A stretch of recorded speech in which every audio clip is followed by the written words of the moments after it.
नमस्कार, मैं प्रियंका रावत। उत्तराखंड जहां हर पर्व प्रकृति से जुड़ा है, वहीं हरियाली का प्रतीक पर्व हरेला भी कुछ ऐसा ही है। लेकिन क्या आप जानते हैं कि आखिर ये पर्व क्यों मनाया जाता है? इसके पीछे सिर्फ परंपरा नहीं, बल्कि प्रकृति से जुड़ी एक गहरी सीख भी है। हरेला यानी हरियाली का त्योहार।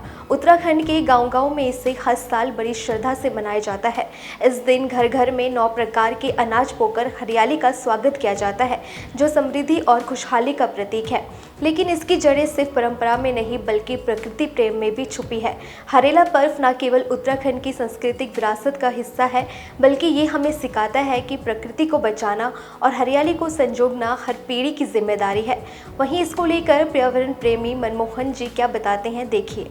हरेला पर्व जो है ये पर्यावरण और प्रकृति को समर्पित एक ऋतुलोक पर्व है जो कुमाऊं में मनाया जाता है। लेकिन आज के समय में यह विश्वव्यापी एक त्योहार हो गया है। तो पर्यावरण और प्रकृति के समर्पित यह एक त्योहार और सुख समृद्धि के साथ साथ पर्यावरण संरक्षण के लिए यह त्योहार मनाया जाता है। इसमें हमारे पूर्वजों द्वारा पर्यावरण के प्रति यह संदेश देते हुए भाव, भक्ति और संवाद के साथ तीनों का मिश्रण करके यह पीढ़ी दर पीढ़ी सदियों से यह त्योहार मनाया गया है।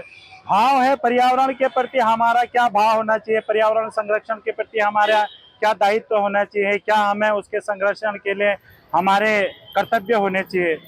और भक्ति है कि हमारे पूर्वजों द्वारा पर्यावरण के संरक्षण हेतु पेड़ पौधों की पूजा जैसे पूजा की। और उसके साथ साथ संवाद है कि हरेले पर विभिन्न प्रकार के जो हमारे व्यंजन बनते हैं, तो इन तीनों चीज़ों के मिश्रण से हमारे पूर्वजों द्वारा इस त्योहार को पीढ़ी दर पीढ़ी आगे पहुंचाया गया। जैसे कि हमारे पूर्वजों को पहले से यह एहसास था कि आने वाले समय में पर्यावरण की यह दशा होने वाली है, तो उन्होंने पहले से ही यह सदियों से यह संदेश दिया कि पर्यावरण संरक्षण के लिए हमारा क्या कार्य होना चाहिए। इसमें सावन के पहले दिन जो संक्रांति होती है, उस दिन यह हरेला पर्व मनाया जाता है। संक्रांत से 9 दिन पहले हमारे बुजुर्ग निगाल की टोकरी या तिमले की पुड़िया बनाकर उसमें अनाज बोकर हरेला उगाते हैं और संक्रांति के दिन इसको काट कर उसकी पूजा कर उसे काटा जाता है।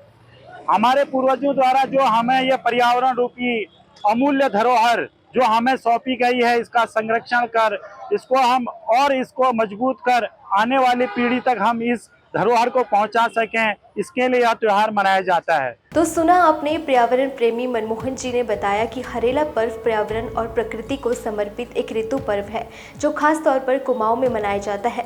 लेकिन अब ये विश्वव्यापी रूप ले चुका है। ये पर्व पर्यावरण संरक्षण, सुख समृद्धि और पूर्वजों की परंपरा को सम्मान देने का संदेश देता है। इसमें भाव, भक्ति और स्वाद का संगम है। भाव से पर्यावरण के प्रति दायित्व समझाया जाता है, भक्ति में पेड़ पौधों की पूजा होती है और स्वाद में विविध पकवान बनाए जाते हैं। पीढ़ी दर पीढ़ी ये परंपरा इसी तरह चलती आ रही है। तो अब आप समझ ही गए होंगे कि हरेला सिर्फ परंपरा नहीं, बल्कि प्रकृति से एक मजबूत रिश्ता है। इस हरेला पर आप भी एक पौधा लगाइए और धरती को हरियाली का तोहफा दीजिए।